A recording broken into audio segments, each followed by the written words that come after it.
bienvenue dans l'émission Parole de Femmes. Nous parlons de la transmission des valeurs du royaume envers nos enfants et envers aussi les enfants qui nous entourent. Un sujet très important qui peut vraiment faire toute la différence dans la vie de nos enfants et dans cette génération en fait aussi qui nous entoure. Et nous sommes avec toi Yveline Lebeau. J'étais un peu moins théâtrale aujourd'hui. On sent que tu te lasses déjà de moi. Voilà quoi. C'est parce que je pense déjà au départ. Ça me fait mal. Mais on se revoit dans Bonjour chez vous la semaine prochaine. Eh oui, c'est vrai. oui. T'es moins enthousiaste là. Non, je suis contente. On est contente? Oui, bonjour chez vous. De bonjour chez vous. Oui. C'est bien, c'est bien. Toi aussi Mathilde? Vous deux, vous êtes particulièrement obligés. Ils sont indisciplinés aujourd'hui? Oui. Bon. C'est parce qu'on a parlé de l'autorité parentale hier. Ça a généré beaucoup d'émotions. La chair ressort. Mais aujourd'hui, c'est pas grave, les filles, parce que nous parlons du pardon et la valeur de la fratrie. Nous sommes une belle fratrie. Pardon, oui. Comme des fleurs. Non, mais c'est vraiment deux points importants, deux gros points d'ailleurs, vraiment que Dieu te donne la grâce Alléluia. de pouvoir parler de ces deux choses ultra importantes en si peu de temps, mais la valeur du pardon et aussi la valeur de la fratrie. On va voir que, comme on en avait parlé, on a fait toute une émission en fait sur la fratrie, mais on va voir que c'est pas forcément deux choses spontanées et innées, c'est des choses sur lesquelles on doit travailler, qu'on doit mettre en place, et ça va pas venir du jour au lendemain d'avoir forcément des enfants qui s'entendent super bien et qui se demandent pardon les uns aux autres en se prenant dans les bras et en se faisant des bisous. Peut-être que ça n'arrive pas comme ça, du jour au lendemain, de façon naturelle. Donc Yveline, tu vas nous dire comment on peut instaurer cette atmosphère dans notre maison pour que nos enfants apprennent à la valeur du pardon et aussi la valeur de la fratrie. Absolument. Donc la première chose à comprendre, comme tu l'as dit, c'est que le pardon, c'est pas inné. On ne naît pas forcément avec un cœur rempli de pardon pour tout le monde, et particulièrement les enfants. Les enfants sont plutôt du genre un peu rancunier, un peu à se fâcher vraiment pour la moindre chose, à rien laisser passer. Ouais, mais tu m'as dit ça, ouais, mais t'as fait ça, ouais, mais t'as pris ça. Et c'est inné en fait. Donc nous, en tant que parents, faut qu'on vienne leur enseigner. Le pardon s'enseigne. C'est hyper important à comprendre. Si on s'attend à ce que les enfants se demandent pardon tout seuls, spontanément, bon, au pays des bisounours peut-être, mais dans ma réalité à moi, j'ai dû l'enseigner. Et la meilleure façon d'enseigner, c'est le cas pour toutes les valeurs dont on parle cette semaine, c'est de montrer l'exemple. En tant que parent, on montre l'exemple, et on l'a déjà dit, je pense que vous l'avez dit plein de fois dans Parole de Femmes, en tout cas on l'a dit plein de fois dans Bonjour chez vous aussi, on peut demander pardon à nos enfants, et c'est vraiment pas un signe de faiblesse que de reconnaître qu'on a eu tort. Au contraire, justement, et ça instaure même le respect, de dire maman, papa, on n'est pas parfait, on peut faire des erreurs, vous comprenez les enfants, ça peut arriver, donc on vous demande pardon, là on a mal agi, on s'est trompé, on aurait dû faire plutôt comme ça, puis on se remet en question, et voilà, on se pardonne et on passe à autre chose. On n'est pas non plus en train de demander pardon 15 fois par jour pour la même chose, c'est pas ça que je dis, mais on peut demander pardon à nos enfants, si on leur a fait de la peine, si on a manqué d'impartialité, si on les a poussés à faire quelque chose qu'ils n'avaient pas envie de faire, on peut leur demander pardon, et on peut aussi montrer qu'on pardonne nous aussi. Donc si notre enfant a fait quelque chose de mal, on s'est fâché, on a vraiment été irrité, une fois que c'est passé, on passe à autre chose. Ok mon chéri, ma chérie, je te pardonne. On oublie tout ça, et puis j'espère que ça se reproduira plus, mais vraiment je veux que tu saches que maman te pardonne. Et puis c'est bon, c'est une affaire classée.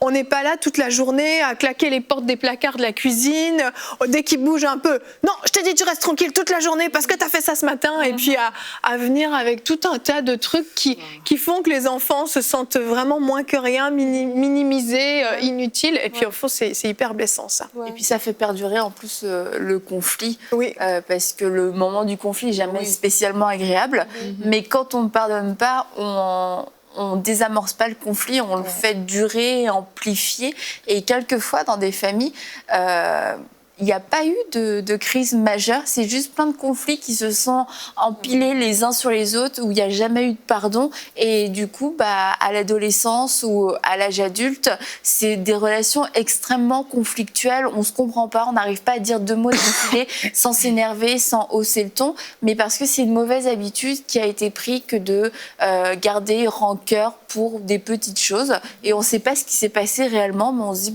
j'ai l'impression d'être un étranger pour mes enfants, ou les les enfants d'être un étranger pour mes parents. Mais tout ça, c'est parce qu'il n'y a jamais eu de demande de pardon, en fait, qui remet les compteurs à zéro. Ouais. Et comme tu disais, c'est que ou c'était hier, ou c'était Mathilde qui disait que quand on est parent, on a aussi la première autorité, mais en même temps, on a aussi le reflet, en tout cas l'exemple de la relation que l'enfant va avoir avec Dieu. Et si nous, en tant que parents, on sait pardonner et passer à autre chose, pas vraiment en dire ça à ton oncle, à ta tante, et puis tout le monde à la prochaine fête de famille sait ce que tu as fait, c'est qu'on apprend à l'enfant, en fait, que quand on pardonne réellement. Ouais. Donc l'enfant sait que quand Dieu va me pardonner, il m'a totalement pardonné. Il ne me rappelle pas mes fautes sans cesse. Et ça, c'est vraiment important de savoir ce modèle-là. Et même les enfants entre eux de pardon. Parce que quand on demande pardon, c'est qu'on fait acte qu'il y a une faute qui a été commise. Et des fois, on passe à autre chose. Mais quand on fait acte qu'une faute a été commise, ça veut dire qu'on conscientise l'enfant sur le fait que tu as peut-être blessé quelqu'un. OK, quand tu as fait ça, ça avait blessé l'autre. Donc, ça veut dire que même entre frères et sœurs, que quand un fait quelque chose et que l'autre se plaint, c'est pas juste, bon, allez jouer, c'est fini. Non. Demande pardon à ton frère. Bon, moi, c'est ce que je fais avec mes enfants.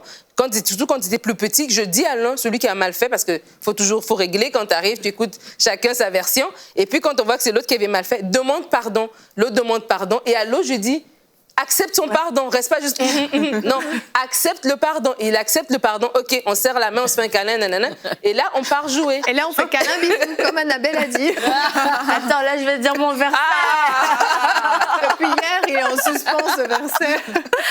Que celui que la colère emporte doit subir une sanction. Si tu la lui épeins, tu l'encourages à recommencer. Et en fait, non, c'est juste... T'as la référence ? Oui, Proverbe 19 au verset 19. Comment c'est que, je voulais pas vraiment le dire en fait hier dans l'autorité parentale parce qu'il peut vraiment mal être compris. Ouais. C'est comme tu as fait quelque chose de mal, il faut vraiment une sanction pour que vraiment tu te rappelles que tu as fait quelque chose de mal et que ça s'imprime en toi. Ça s'appelle un traumatisme en fait, ça, ce genre de choses.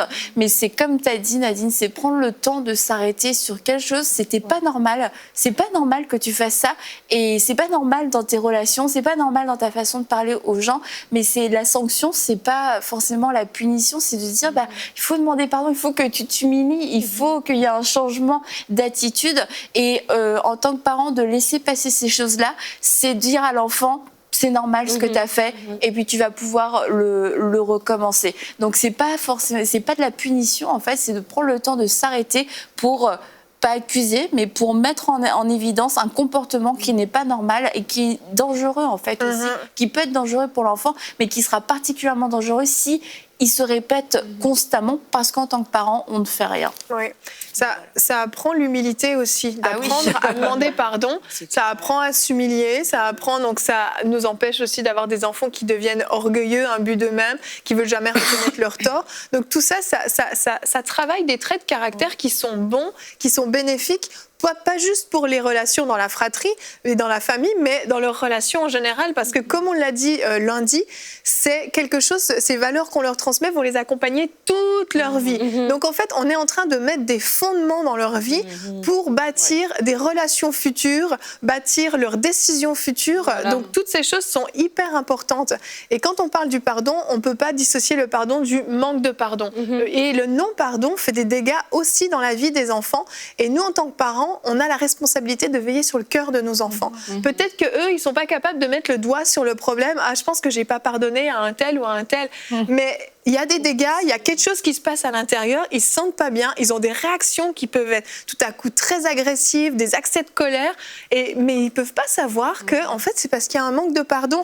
Et ils sont trop petits pour le comprendre. Hébreux 12-15 nous dit « Veillez à ce que personne ne passe à côté de la grâce de Dieu, qu'aucune racine d'amertume ne pousse et ne cause du trouble en empoisonnant plusieurs d'entre vous. » Alors ce verset s'adresse à des adultes, mais je crois que dans ce veiller à ce que personne ne passe à côté de la grâce de Dieu, c'est aussi nous en tant que parents, on a une responsabilité de veiller sur le cœur de nos enfants. Et je vais vous partager une petite histoire qui est arrivée avec mon fils Louis. Il avait 4 ans à ce moment-là et il s'est passé quelque chose avant que Michael, mon mari, parte au travail. Louis a fait quelque chose et puis Michael a dû se fâcher. Puis Louis a refusé de demander pardon. Et puis il n'arrivait pas vraiment. Puis bon, c'était l'heure de partir au travail. Michael a dû partir. Donc j'ai pris le relais pour gérer ça. Et je voyais que Louis était pas bien. Puis je disais, mais pourquoi tu veux pas demander pardon à papa? T'as fait quelque chose, demande pardon. Puis on passe au-dessus. Puis je voyais que vraiment à l'intérieur, il était pas bien, puis c'était plus fort que lui. Il disait, je sais pas, mais j'arrive pas. Puis vraiment, c'était difficile. Et là, j'ai vraiment discerné que c'était le moment d'avoir une vraie conversation, puis que c'était peut-être le moment où je pouvais vraiment l'amener à la nouvelle naissance. Parce qu'à ce moment-là, bon, on parle de Jésus à nos enfants, mais on sait il y a un moment où vraiment nos enfants doivent prendre une décision pour Christ. Et j'ai vraiment senti que c'était le moment. Je me souviens encore très bien, je l'ai assis sur la première marche des escaliers, je me suis assise en face de lui, et puis on a commencé à discuter. Puis je lui ai expliqué, t'arrives pas à demander pardon, c'est pas normal que t'arrives pas, mais il y a quelqu'un qui peut t'aider à demander pardon, c'est Jésus. Mais si tu veux qu'il le fasse, j'ai dit, tu sens à l'intérieur, c'est douloureux. J'ai dit, est-ce que t'as mal à l'intérieur là? Il m'a dit oui. J'ai dit, Jésus, il peut venir à l'intérieur de toi, il peut enlever cette douleur, puis il peut t'aider à pardonner, il peut t'aider à faire les bonnes choses, à prendre les bonnes décisions, mais il faut que tu l'invites. Est-ce que tu veux qu'il vienne dans ton cœur? Est-ce que tu veux que Jésus t'aide à demander pardon et à pardonner? Et puis, il m'a dit oui, bien sûr.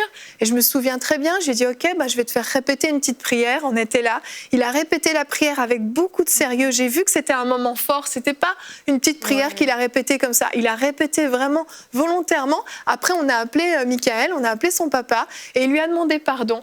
Et j'ai vu un changement dans la vie de Louis après ça. J'ai vu qu'à partir de ce moment-là, vraiment, il a expérimenté ce qu'on appelle la nouvelle naissance. Je sais qu'à ce moment-là, il s'est passé quelque chose dans son cœur et c'était un problème de non-pardon qu'il n'arrivait pas à régler. Et nous, en tant que parents, on peut être attentifs dans ces moments-là, dans ces circonstances où on sent qu'il y a quelque chose qui coince, qu'ils n'arrivent pas du tout à demander pardon, qu'ils n'arrivent pas à pardonner. C'est pas normal et ils ont besoin vraiment que le Seigneur vienne les aider. On sait que quand nous-mêmes, on est adultes, on est nés de nouveau, on a pu pardonner à des gens à qui on n'avait jamais pu pardonner. Et nos enfants ont peut-être besoin aussi d'expérimenter la nouvelle naissance pour arriver à pardonner des choses difficiles qui ne passent pas. Oui, quand tu parles, ça me fait penser aux petits-enfants souvent. Et il y a quelque chose qui se passe, il y a une situation, et puis on dit, il demande pardon, et puis il dit pardon, et puis il s'en va, et puis on dirait qu'il n'y a rien qui s'est passé en fait. Mais en t'entendant parler, il faut vraiment s'arrêter. C'est pas juste demande pardon pour la forme, parce que c'est la politesse et tout. Ouais, c'est plus que mais ça. il faut vraiment s'arrêter et mettre les mots sur ce qui s'est passé, comme tu as fait avec Louis, de vraiment dire, OK, pourquoi il faut que l'enfant ait cette conscience que c'est pas juste une phrase qu'on dit comme ça et puis on va continuer à jouer et puis on tient pas compte de la personne à côté. C'est vraiment, on s'arrête dessus et même développer parfois, pas non plus que ça devienne toute une histoire, mais développer pour que l'enfant sache qu'en fait, c'est cette attitude précise qui n'a pas fonctionné. C'est cette chose-là qui n'a pas marché et c'est comme ça aussi que l'enfant se forme et c'est comme ça qu'on sème des choses en lui où il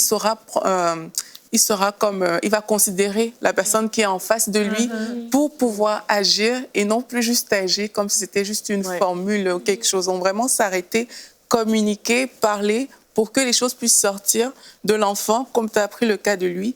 Mais c'est la bonne attitude, en tout cas, si on veut inculquer les valeurs, la vraie valeur du pardon à nos enfants, pas juste une parole jetée en l'air. Oui. Je pense que c'est super important, justement, on en parle d'inculquer le pardon à nos enfants quand ils sont très jeunes, parce que plus on vieillit, une fois qu'on est rendu adulte, c'est vraiment difficile d'apprendre à demander pardon. C'est vrai. Tout simplement relâcher le pardon quand on n'a pas appris quand on était jeune, quand on a toujours résisté. Après, on grandit dans l'orgueil. Et puis après, c'est difficile de marcher sur cet orgueil. On trouve ça humiliant. Puis je me souviens d'une situation où mon mari, vraiment, il avait mal répondu à sa patronne. Puis mon mari, c'est pas quelqu'un... C'est pas son genre. Hein. Non, mais c'est parce qu'elle était vraiment dure. C'était une patronne très, très dure. Et lui, dans le fond, il avait comme repris son ton. Puis après, mais tout de suite, il s'est senti repris. Il a déjà raconté cette histoire-là à plusieurs reprises. Donc, c'est rien. Mais tout de suite, l'Esprit de Dieu a dit, mais non, tu vas demander pardon. Puis là, il avait dit, Puis ça l'avait vraiment touché. Elle, il a dit, je te demande pardon parce que t'as mal parlé. Puis en fait, c'est pas des fois, on demande pas pardon parce qu'on comprend mal le pardon. Et c'est pas parce qu'on donne raison à la personne, mais c'est pour se relâcher. Mais c'est pour créer une atmosphère de paix, d'amour, et vraiment où Dieu peut agir, tu vois. Et donc, pour lui, cette fille-là, quand il lui a demandé pardon, elle a dit, t'es chrétien, toi? Il dit, oui. Ben, elle dit, ben, ouais, elle dit, je savais. Elle dit, moi, j'ai été élevée chrétiennement, mais elle s'était vraiment endurcie par toutes sortes de blessures qu'elle a vécues. Et juste le fait qu'il lui demande pardon, ça a appuyé sur un bouton, ça a relâché la grâce. Et vraiment, ça a ouvert quelque chose, ça a ouvert son cœur. Et vraiment, on sait pas... On connaît pas l'infinie grandeur ou puissance du pardon des fois. C'est vrai. Et on sous-estime ça. Donc, vraiment, si on inculque ça à nos enfants, ça va vraiment... S'ils peuvent comprendre que ça peut créer des relations saines, ça peut vraiment changer toute une destinée, en fait, d'apprendre à pardonner, relâcher le pardon. Et sans être mélodramatique non plus, parce qu'il ne faut pas créer des drames dans nos maisons là où il n'y en a pas, mais c'est de ne pas non plus négliger les conflits d'enfants. C'est juste des histoires d'enfants, mais à leur âge, c'est leur histoire, c'est leur vie. Donc, c'est 10 ans de leur temps, tu vas leur dire, c'est juste des histoires d'enfants, mais c'est les 10 premières années de leur vie où ils sont en train de se construire, de se découvrir, d'apprendre certaines bases. Donc, si c'est juste des histoires d'enfants, ta vraie vie, elle commence qu'à tel âge. C'est faux. triste. C'est faux. Donc, se dire, un enfant qui a eu un mot dur pour un autre enfant, ça peut être extrêmement douloureux. Et de ne pas en faire toute une montagne non plus, mais de prendre le temps, comme vous l'avez tout dit, de s'arrêter. Puis, s'il y a besoin de demander pardon, mais aussi d'accepter le pardon de l'autre. Parce qu'à la fois, nos enfants, ça peut être eux les victimes. On leur a dit un mot à l'école, une insulte et tout ça. Et de ne pas être, encore une fois, trop dramatique et de compter sur la grâce de Dieu pour qu'ils puissent être consolés, parce que sinon nous-mêmes on va les enfermer dans notre propre sentiment d'injustice. Oui, cet enfant il est méchant, il t'a dit ci, il t'a dit ça. C'est important d'apprendre à relâcher le pardon, mais à accepter aussi le pardon envers les autres enfants. Donc ne pas être dramatique, mais être aussi assez sensé pour se dire c'est important ce que mon enfant est en train de vivre aujourd'hui. On n'attendra pas qu'il ait 12 ans pour commencer à le prendre au sérieux. Non, c'est sûr. Et même si on n'a pas fait exprès de faire mal, on peut par accident faire mal, on demande pardon aussi. Et là aussi, ça peut paraître injuste en disant oui, mais je ne l'ai pas fait exprès. Oui, mais tu as fait mal à l'autre. Donc on apprend à se mettre à la place de l'autre. Et ça, c'est aussi quelque chose d'important. Les enfants, ils disent pardon pour des trucs très drôles, ceci dit. Ils disent pardon quand ils pètent, en tout cas. Quelquefois, ils n'ont rien fait, ils sont là en train de jouer. Pardon. Oui, mais c'est pardon. Justement, c'est parce que Sophia a eu un petit gaz.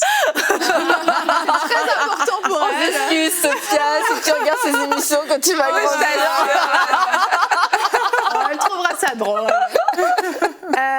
Une histoire de pardon dans la Bible que j'aime beaucoup, c'est l'histoire de Joseph et de ses frères. Elle est juste magnifique. C'est quelle belle transition vers la fratrie. T'as vu ? En plus.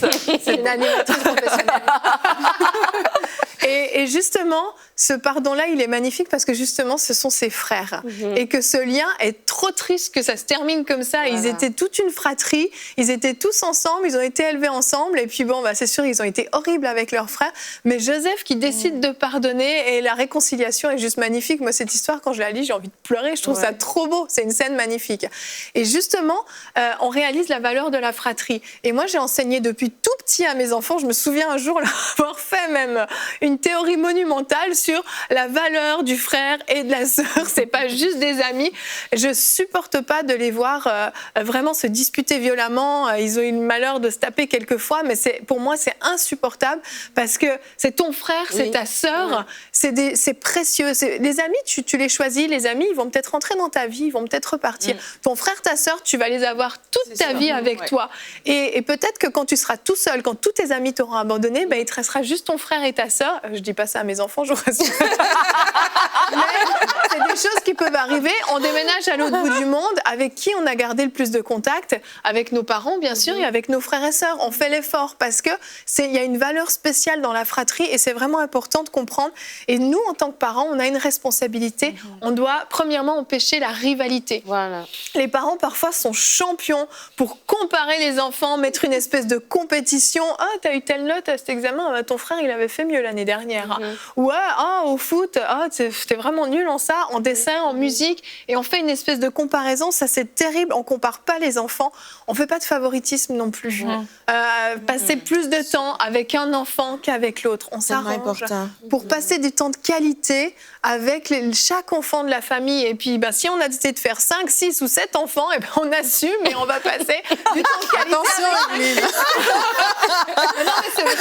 Parce que le problème, c'est que quand tu te dis, non, j'ai trop d'enfants, donc je peux pas donner des temps de qualité, mais tu vas forcément favoriser l'un ou l'autre parce que, à raison de nos personnalités, il y a des enfants avec qui ça va crocher On plus que a d'autres. des affinités avec nos enfants. Mais bien sûr. Ça, non. Mais nous, on doit s'arranger pour pas les faire ressentir. Tu veux nous parler, Aurélie? Des familles Juste que nombreuses. mes parents ont 7 enfants. Oui, Mais- et comment ils ont fait? Mais c'est Justement, ça, tes c'est parents. que moi, de mon point de vue, en tout cas, j'ai jamais ressenti de favoritisme Oui. Ils ont bien réussi. Vraiment. entre C'est nous. super, ça. c'est super. Et même entre nous, j'ai jamais ressenti de rivalité Ouais. parce que l'éducation a été... ma mère et mon père, ils nous ont comme éduqués d'une manière où on prenait soin les uns des autres. Oui, tellement Ce important. qui fait que quand ton frère a mal, c'est toi qui as mal quelque part. Ouais. Et du coup, même si vous ne vous comprenez pas, ça te touche quelque part. Même si c'est vous deux qui êtes en conflit, tu es touché parce que ton frère n'est pas différent de toi quelque part. Et ça, c'est quelque chose à développer. Oui. Tu dois savoir ce que fait ton frère, où il est, parce que lui, c'est ton frère. Tu es le gardien de ton frère. Voilà, c'est ça. Et ça, c'est vraiment quelque chose à développer dans la fratrie. Et même par rapport aux rivalités, quand on parle du pardon aussi, Oui. c'est que le fait de savoir que l'autre et toi, vous êtes proches, il n'y a pas de guéguerre. Et puis, en plus, on riait de nos erreurs. En tant qu'enfant, déjà, on riait, genre, OK, il a fait telle chose, on s'associe, on rigole. Et après, ça devient plus quelque chose léger. qui est drôle pour nous tous. Et puis, la vie continue. Oui, Ouais. Je exact. me rappelle, une fois, on est allé à une conférence de femmes avec Annabelle, une retraite. En tout cas, on a intervenu.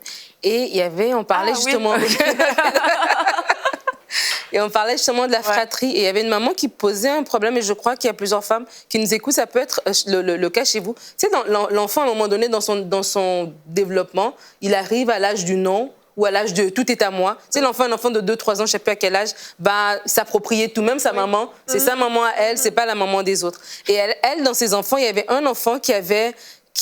c'est pas qu'elle les avait élevés à avoir de la rivalité, mais l'enfant, pour une raison X, veut créer de la rivalité avec les autres. Elle comptait tout. Voilà, t'as donné ça, celui-ci, pourquoi tu m'as donné ça? Et il y avait un travail à faire au niveau émotionnel de l'enfant, peut-être au niveau même spirituel aussi, mais dans le pratique, parce que dans cette série, si on veut être pratique, et on avait échangé sur le fait que quand tu as, justement pour instaurer cet esprit de fratrie avec tes enfants, c'est que tu apprends à tes enfants à s'apprécier les uns les autres. Donc l'enfant qui se sent toujours comme si il veut tout pour lui, on va l'inclure pour bénir l'autre. Ça veut dire que c'est l'anniversaire de ta sœur.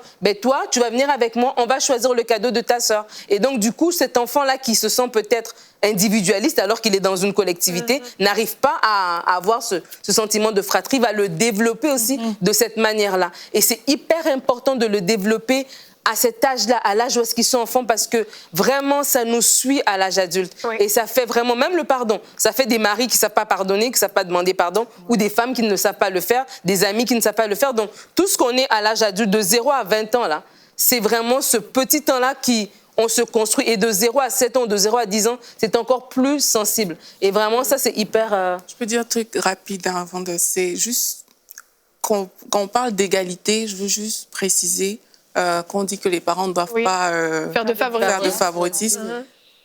Pour moi, ça ne signifie pas que, par exemple, si tu as donné quelque chose à un enfant, tu dois aussi donner quelque chose à l'autre. Voilà, non. Mais c'est vraiment expliquer que les enfants puissent comprendre que si on donne quelque chose à mon frère, et qu'on ne me l'a pas donné aujourd'hui, c'est qu'ils ne le prennent pas mal, en fait. Réussir à mettre ça dans le cœur de son enfant.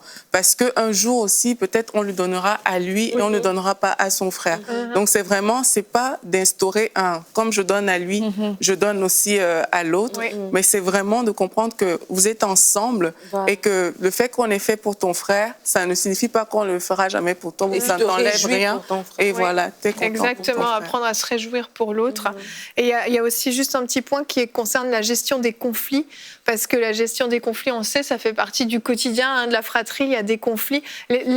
Leur apprendre à gérer leurs conflits eux-mêmes, c'est super important. On supervise en fonction de l'âge, mais au bout d'un moment, on les laisse. Moi, ça arrive des fois, Louis il vient me voir et me dit « Ah, Sophia, elle a fait ça, elle a dit ça. » Va la voir, t'es assez grand, tu peux gérer tout seul, et puis je peux lui donner des pistes, tu peux lui dire ça, tu peux faire ça, peut-être que vous pourriez jouer ensemble au lieu de vous battre pour le même jouet, mais je le laisse, va gérer tout seul. Puis j'entends tout à coup après qu'ils sont en train de rigoler ensemble, en train de jouer, et ils gèrent tout seul. Depuis petit, ils peuvent apprendre à gérer les conflits tout seuls. Voilà. Et avant de terminer, je veux juste rapidement passer au point de l'entraide, de la solidarité, de la confiance, parce que ça, c'est hyper important dans la fratrie. On ne pousse pas les enfants à rapporter les bêtises des autres. Ça, c'est terrible. On s'entraide, on ne se serre pas les coudes pour faire des bêtises. C'est pas ça que je dis. Mais s'il n'y a pas de danger, allez me dire ce que l'autre a fait pendant que j'étais au travail, par exemple, ou j'étais, je sais pas, sous la douche. Ah, à un moment donné, il a dit ça, il a fait ça. L'affaire, elle est réglée, elle est classée. On ne pousse pas à rapporter. Pas de moquerie entre les enfants. Vraiment, en tant que parent. Non, il y a moquerie, Aurélie. Non, sérieusement, il y a des moqueries qui sont terriblement blessantes et qui font qu'on se sent tellement rejeté à l'intérieur, c'est très douloureux. On se moque pas. S'il y en a un qui dessine mieux que l'autre, par exemple, là je parle vraiment des enfants, le dessin fait partie du bien intégré de la vie des enfants. Ton dessin, il est plus beau que l'autre. Ah, il est moche ton dessin, des choses comme ça, c'est terrible. Ouais, Louis et Sophia sont trop mignons par rapport à ça. Ils se complimentent l'un et l'autre. Sophia a mis une belle robe. Oh, t'es belle aujourd'hui. Ton dessin. Oh, il est beau ton dessin, Louis. Oh, merci, toi aussi, il est beau ton dessin. Alors qu'il y en a un des deux qui est absolument horrible. C'est super mignon, ils se complimentent, ils s'encouragent. Et encourager les enfants à faire ça, c'est hyper important. Et puis, j'ai fait le tour, Annabelle, j'ai réussi. Vas-y. Je veux juste rajouter rapidement, Yveline, on s'en parlait même au téléphone hier, ses enfants sont plus petits que les miens. Et j'ai envie de dire ce que Yveline est en train de dire, c'est pour de vrai. Et ça marche, et tu vois le résultat. Moi, mes enfants sont des ados, et je vois le résultat de ce que j'ai fait comme Yveline, quand les enfants étaient petits. Et je suis sûre que dans 10 ans, quand ils seront grands, mariés chez eux, je verrai encore ce résultat perdurer. Donc vraiment encourager les parents, réécoutez l'émission, écrivez, mettez en pratique, c'est vrai et ça marche. Amen. Et puis, je veux aussi vous encourager à ne pas chercher forcément un effet immédiat. J'ai écouté l'émission et aïe, mes enfants vont se demander pardon, ils vont se complimenter sur leur dessin. Peut-être que juste après l'émission, il y a un de vos enfants qui va dire un truc super méchant à l'autre. Donc, ne vous découragez pas. L'éducation, c'est jour après jour. Oui. Et puis, nos enfants, quelquefois, ne mesurent pas ce que nous faisons de bon dans leur vie à leur âge. Ils savent pas tout le temps ce qui est le meilleur pour eux, mais comme Nadine l'a dit, ce sont des fruits dont on jouit plus tard, que lorsqu'ils grandissent, lorsqu'ils deviennent plus vieux, lorsqu'ils sont dans leur vie adulte. Alors continuez votre bon travail, nous vous encourageons comme des mères copines avec vous, on vous dit continue ton bon travail, vraiment ne t'arrête pas et tes enfants vont devenir des enfants selon le cœur de Dieu, ils ne se détourneront pas de la voie de Dieu parce que tu les auras enseignés et tu auras persévéré dans les bons comme dans les mauvais jours. Nous sommes toutes ensemble et on se dit à demain pour une prochaine émission de Paroles de Femmes.